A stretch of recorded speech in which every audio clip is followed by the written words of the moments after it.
of those American troops. So here to react is the CEO of the Foundation for the Defense of Democracies, Mark Dubowitz. Mark, great to see you this morning. You know, whether or not Iran wants to claim knowledge or involvement in those drone attacks, it seems to be the realist perspective that they were at least in some way connected to those attacks. And now America has answered back, but again, by proxy. It doesn't seem to have any real damage to anything deeply connected to Iran. So what are we doing here? Some have said it's just a big fireworks show.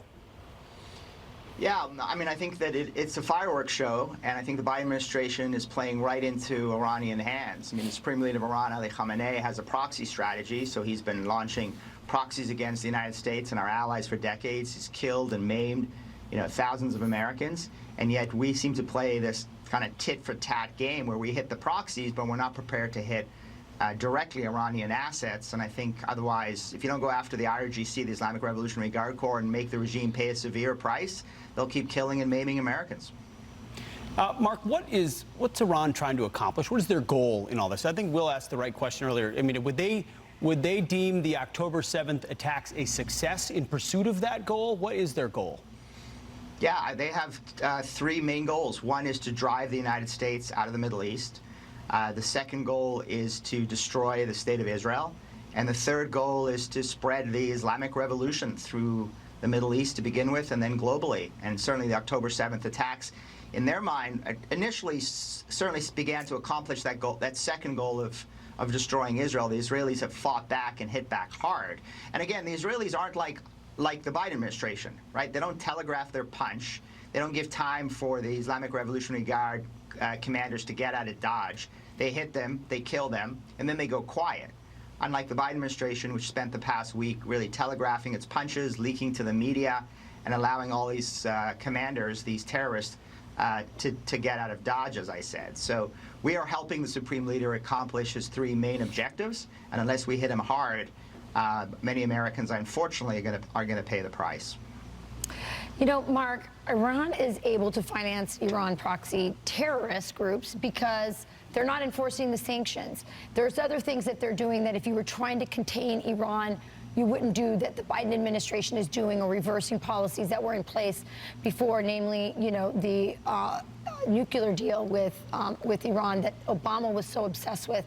When you look at what the Biden administration, what their policies are towards Iran, does it tell you that perhaps, I mean, a lot of people suspect that Barack Obama, Valerie Jarrett are still running the foreign policy, especially with regards to Iran, from, a mansion in D.C. What does this tell you about the influence that Barack Obama still has on American foreign policy?